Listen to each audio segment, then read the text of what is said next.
Ang talinhaga ng mabuting Samaritano.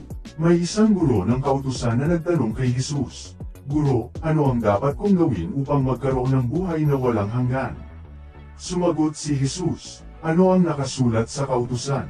At sinabi ng guro, "Ibigin mo ang Panginoon mong Diyos ng buong puso, kaluluwa, lakas, at pag-iisip, at ibigin mo ang iyong kapwa gaya ng iyong sarili."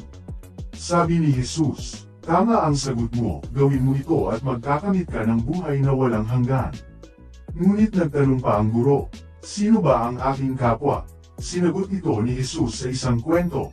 May isang lalaki na bumaba mula sa Jerusalem patungong Jericho. Inatake siya ng mga tulisan, ninakawan, binugbog, at halos ikamatay niya.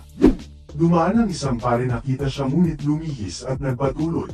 Dumaan din ang isang Levita, lingkod ng templo, ngunit hindi rin tumulong at nagpatuloy lang. Ngunit dumating ang isang Samaritano. Bagamat ang mga Samaritano ay kaaway ng mga Hudyo, siya pa ang naawa. Nilinis niya ang sugat ng lalaki, tinalian, isinakay sa kanyang asno, dinala sa bahay pahinahan, at inalagaan. Nagbayad pa siya sa tagapag-alaga at nagsabing, "Alagaan mo siya, at kung may dagdag pang gastos, babayaran ko sa aking pagbabalik."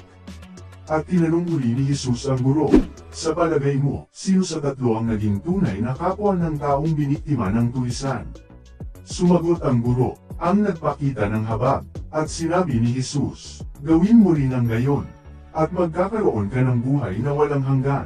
Ang inaasahang tutulong ay ang pari at ang Levita, na parehong lingkod ng templo. Ngunit hindi nila ginawa. Sa halip, ang Samaritano, na tinuturing pangkaaway ng mga Hudyo, ang siyang nagpakita ng tunay na malasakit at pagmamahal sa kapwa.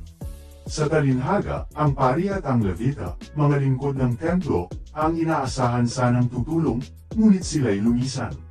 Sa halip, ang Samaritano, na tinuturing pangkaaway ng mga Hudyo, ang siyang nagpakita ng malasakit.